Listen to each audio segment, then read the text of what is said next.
Viewers, এয়া হৈছে জানুৱাৰী মাহৰে কোনোবা এটা ছানডেৰ কথা।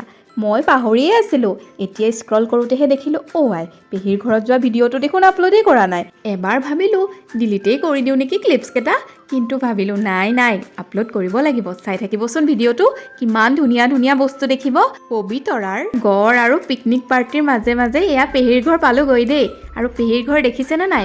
ফুলৰ মাজতহে ঘৰটো, একেবাৰে গোটেইখন ফুলেৰে ৰমক জমক কৰি থৈছে।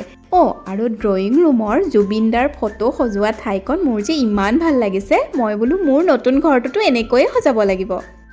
মিঠু চাই থাকো যে এইটো এইফালে গিনিক আকৌ দেউতাকে চৰাই পোৱালিকেইটাৰ লগত চিনাকি কৰাই দি আছে। তাই বৰ ভাল পাইছে এইবোৰ চাই। ৰ'ব, এতিয়াহে আপোনালোকক আচল বস্তুবোৰ দেখুৱাওঁ। পেহীয়ে নিজ হাতেৰে দেখিছে নহয়, ইমান ধুনীয়া ধুনীয়া মেখেলা চাদৰ বনাই থৈছে।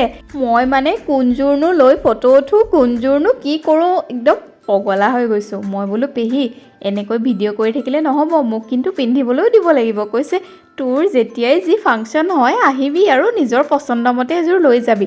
এই বগাযোৰ দেখিছে নহয়, মোৰ যে এইযোৰ একদম পচন্দ হৈ গৈছে। মই বোলো এদিন মই কিবা এটা ফাংচনততো পিন্ধিমেই। আৰু এনেকৈ কাপোৰ চাই থাকোঁতেই সময় কোনফালে গ'ল আমি গমেই পোৱা নাই। এখন কলেজৰ এটা ডিপাৰ্টমেণ্টৰ HOD হৈও ইমান কামৰ মাজত এইবোৰ যে কৰিবলৈ সময় পায় পেহীয়ে, একদম মানিব লাগিব।